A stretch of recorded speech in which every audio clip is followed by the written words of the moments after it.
जैसा कि आप जानते हैं, कोटा में करीब 2 लाख बच्चे पढ़ते हैं कोचिंग सेंटर में, ख़ास तौर से इंजीनियरिंग और मेडिसिन के लिए।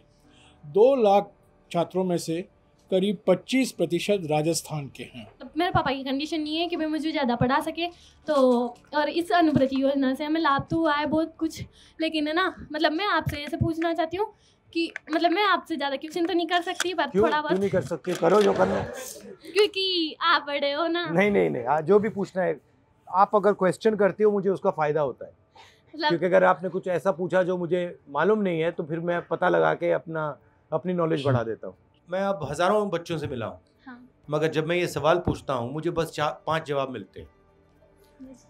इंजीनियरिंग, डॉक्टर, आर्मी, IAS और जज या टीचर या लॉयर। तो ये छठा जवाब क्यों नहीं मिल रहा है, या 7वां जवाब क्यों नहीं मिल रहा है?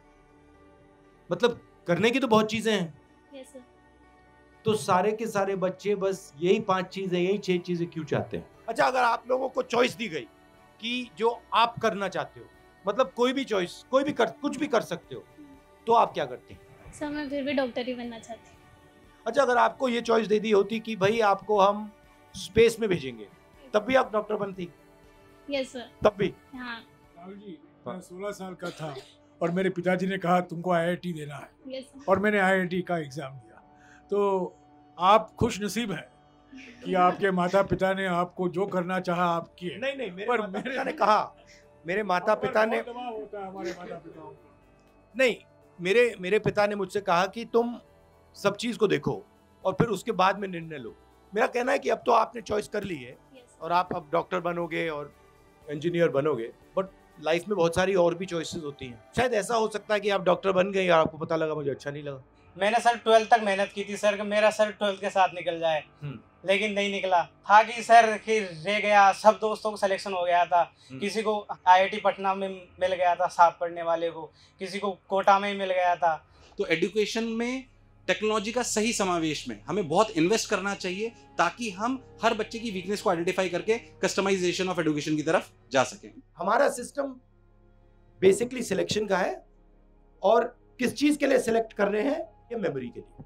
जिसकी मेमोरी अच्छी होती है, जो सुन लेता है बात, जो अजीब सवाल नहीं पूछता, जो कंट्रोवर्शियल बात नहीं कहता, उसको वो सिलेक्ट कर देते हैं।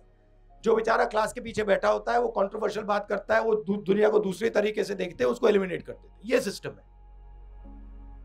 क्या करूं, मेरे को समझ ही नहीं आ रहा। रिलैक्स करो, कुछ नहीं होता है। आपको ऐसे लगना चाहिए कि आप घर में बैठे हो फैमिली के साथ।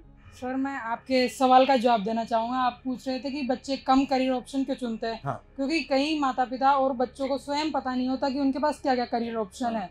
बिहार जैसे वहाँ पर ज़्यादातर लोगों को IAS इन्हीं के बारे में पता है, और राजस्थान में भी कई लोगों को पता नहीं रहता और बच्चों को भी पता नहीं रहता। तो आप सर 10th के बाद स्कूलों में कुछ करवाएं, ताकि बच्चों और उनके माता पिता को पता चले कि क्या क्या करियर ऑप्शन हो सकते हैं अदर। बिल्कुल, बहुत अच्छा बोले आप। शुक्रिया अभी। जब हम छोटे थे, हम ट्रैकिंग पे जाते थे। दिल्ली के पास हिमालय है, तो कभी हम उत्तराखंड चले जाते थे, कभी हिमाचल चले जाते थे, वहाँ पे हम ट्रैकिंग करते थे। तो कभी कभी हम क्या करते थे, जब हमारे दोस्त जाके रेस्ट करते थे, जब उनको मालूम नहीं होता था, हम उनके बैग में पत्थर डाल देते थे। मतलब 1-2 किलो के पत्थर डाल देते थे। फिर वो चलते थे और बिल्कुल थक जाते थे, उनको पता नहीं लगा, वो सोचते नहीं थे कि मेरे बैग में कुछ है। एक प्रकार से उनके लिए ट्रैकिंग ज़्यादा मुश्किल होती थी, क्योंकि हमने उनके बैग में पत्थर डाल दिया होता था। उनको पता भी नहीं लगता था कि ट्रैकिंग उनके लिए मुश्किल है। अंत में जब हम पहुंचते थे, वो कभी कभी खोलते थे, पर बड़ा गुस्सा होता था। आप यहाँ जो पहुंचे हो, आप फेयर कंपटीशन में नहीं पहुंचे हो। आपका रास्ता ज़्यादा मुश्किल रास्ता है, और ये छुपी हुई चीज़ है, दिखती नहीं है। जैसे वो पत्थर छुपे होते हैं, पता ही नहीं लगता। तो मैं आपको बधाई देना चाहता हूँ कि आपका जो रास्ता है वो और मुश्किल रास्ता है, और आप इस रास्ते से निकल के आए हो। ये बहुत बड़ी बात है। और कभी आप लक्ष्य पा नहीं पाओ तो आपको ये कभी नहीं सोचना है कि मुझ में कमी है। जैसे आपने बोला मेरे भाई IIT चले गए, वो आप में कोई कमी नहीं है, वो सिस्टम में कमी है, आपकी गलती नहीं है। तो आपको ये कभी नहीं सोचना है कि भाई मुझ में कमी है, मैं नहीं कर पाया, वो कर पाया ना।